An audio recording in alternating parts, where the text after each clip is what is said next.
तो कहानी की शुरुआत होती है और हमें ब्रेन और कैसी को दिखाया जाता है जिनकी बहुत ही जल्द शादी होने वाली थी।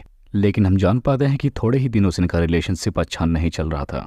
अब हम देखते हैं कि ये दोनों अपना रिलेशनशिप अच्छा करने के लिए बाहर कहीं घूमने के लिए जाते हैं और वहाँ पर अपना एक बहुत ही खूबसूरत घर खरीदते हैं। जिसके बाद ये दोनों इस घर में एक दूसरे के साथ काफ़ी ज़्यादा वक्त बिताना चाहते हैं। अब ये लोग रात के टाइम जैसे ही अपने एक दूसरे के साथ ड्रिंक कर रहे थे तभी इनका फ़ोन रिंग करता है। लेकिन इन दोनों ने फैसला किया था कि ये दोनों एक दूसरे के साथ रहेंगे, इसीलिए वो दोनों उस फ़ोन को नहीं उठाते। अब हम देखते हैं कि रैन उस फ़ोन को ऑफ करने के लिए जाता है, लेकिन वो देखता है कि कैसी के फ़ोन पर किसी आदमी का फ़ोन आ रहा है और ये आदमी वही होता है जिसकी वजह से कैसी ने ब्रेन को चीट किया था। अब इतना सब कुछ देखने के बाद ब्रेन को फिर से बहुत गुस्सा आ जाता है, जिसकी वजह से ब्रेन का बिल्कुल मूड ऑफ हो जाता है और हम जान पाते हैं कि आज की रात में ही ये दोनों एक दूसरे के साथ इंटीमेट होने वाले थे। लेकिन ब्रेन को बहुत ज़्यादा गुस्सा चढ़ा था, जिसकी वजह से वो कैसी के साथ रोमांस नहीं करता। जिसके बाद हम देखते हैं कि ये दोनों एक दूसरे से गुस्सा होकर सोने लगते हैं। अब इसके बाद अगली सुबह हम देखते हैं कि जब कैसी मॉर्निंग वॉक पर निकली थी तभी वो किसी चीज़ में फंसकर गिर जाती है, जिसकी वजह से उसके पाँव में एक गहरी चोट भी आ जाती है और इसकी वजह से वो ढंग से चल भी नहीं पाती। जिसके बाद वो कैसे भी करके रोड तक पहुंचते और वहाँ पर एक जा रहे आदमी से लिफ्ट मांगती है और हम देखते हैं कि वो कैसी को लिफ्ट दे भी देता है। जिसके बाद हम जान पाते हैं कि वो उनके घर के पास ही रहता था। जिसके बाद वो कैसी को उसके घर पर छोड़ देता है। लेकिन अब कैसे इस शख्स को अपने साथ अपने घर के अंदर इनवाइट करती है और वो आदमी उसके घर के अंदर तक जाता भी है। जिसके बाद हम देखते हैं कि ब्राउन और कैशी दोनों टाउन जाकर घूमने का प्लान बनाते हैं। अब इनकी बात सुनने के बाद फ्रेडी को कहता है कि अगर तुम चाहो तो मैं तुम्हें वहां तक छोड़ सकता हूँ, क्योंकि इन दोनों को वहां के लिए टैक्सी नहीं मिलेगी। लेकिन यहाँ पर ब्रेन फ्रेडिको को मना कर देता है। जिसके कुछ टाइम बाद हम देखते हैं कि ये दोनों एक दूसरे के साथ इंटीमेट हो जाते हैं। लेकिन तब तक ब्रेन को कैसी की चीट वाली बात याद आ जाती है, जिसके बाद वो रुक जाता है और इंटीमेट नहीं होता। वहीं दूसरी तरफ हम फ्रेडिको को देखते हैं जो कि उनके घर के हिडन कैमरे से उन दोनों को देख रहा होता है। अब अगले दिन हम देखते हैं कि ब्रेन और कैसी फ्रेडिको की गाड़ी में शॉपिंग करने के लिए जाने लगते हैं और यहाँ पर भी किसी बात को लेकर ये दोनों आपस में लड़ने लगते हैं। जिसके बाद हम देखते हैं कि कैसी अपसेट होकर घर आ जाती है और ब्रेन भी एक बार में चला जाता है, जहाँ पर ब्रेन को फ्रेडी फिर से मिल जाता है। यहाँ पर हम देख पाते हैं कि फ्रेडी को ब्रेन के साथ बहुत ज़्यादा ड्रिंक करता है और उसे पिला भी देता है। जिसके बाद वो कहता है कि आज की रात वो उसकी वाइफ के पास उसकी जगह पर खुद जाएगा। जिसके बाद अब हम देखते हैं कि फ्रेडी को उसके घर पे पहुंच जाता है और यहाँ पर कैसी हल्की नींद में सोई हुई होती है। हम देख पाते हैं कि फ्रेडी को उसके पास जाकर उसके बालों को सहलाने लगता है। यहाँ पर कैसी को लगता है कि शायद ब्रेन उसे मनाने की कोशिश कर रहा है। जिसके बाद वो नींद में ही उसे किस करने लगती है और इतना करके वो सो जाती है। अब सुबह होने के बाद हम देखते हैं कि ब्रेन कैसी के पास आता है और उसे नींद से जगाता है और खुद नहाने के लिए चला जाता है। अब नहाते टाइम उसे फ्रेडिको की बात याद आती है। जिसके बाद वो कैसी से पूछता है कि क्या फ्रेडिको रात में यहाँ पर आया था, लेकिन उसे कुछ भी याद नहीं होता और वो ब्रेन से इस बात को लेकर झगड़ा करने लगती है और वो कहती है कि फ्रेडिको एक अच्छा आदमी है और उसने कई बार हमारी मदद की है। जिसके बाद अब ब्रेन कैसी को मनाने लगता है। जिसके बाद अब वो कैसी के साथ इंटीमेट होने वाला था, इसलिए वो बेसरूम में जाकर वाइन लेने के लिए जाता है। लेकिन तब तक अचानक से बेसमेंट का दरवाजा बंद हो जाता है, जिसकी वजह से ब्रेन वहां से बाहर नहीं निकल पाता।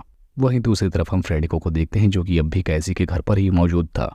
यहाँ पर फ्रेडिको कैसी के लिए क्लॉथ और एक नोट रख देता है और उस नोट को पढ़कर कैसी उस कपड़े को पहन लेती है। जिसके बाद वो अपनी आंखों पर पट्टी बांध लेती है। उसे लगता है कि यह सब कुछ ब्रेन ने उसे मनाने के लिए किया है। जिसके बाद अब फ्रेडिको उसके पास आता है और इंटीमेट होना शुरू हो जाता है। जिसके बाद इधर ब्रेन को एक हिडन दरवाजा मिलता है, जिससे होते हुए वो एक रूम तक पहुंच जाता है। अब ब्रेन की आने की आवाज़ सुनकर फ्रेडिको वहां से भाग जाता है। जिसके बाद अब कैसी जब अपनी आंखें खोलती है तो उसे बहुत अजीब लगता है कि आखिर ब्रेन उसे बीच में ही छोड़कर कहाँ भाग गया। लेकिन तब तक उसके मोबाइल पे एक मैसेज आता है जिसमें ब्रेन 2 लड़कियों के साथ इंटीमेट हो रहा था।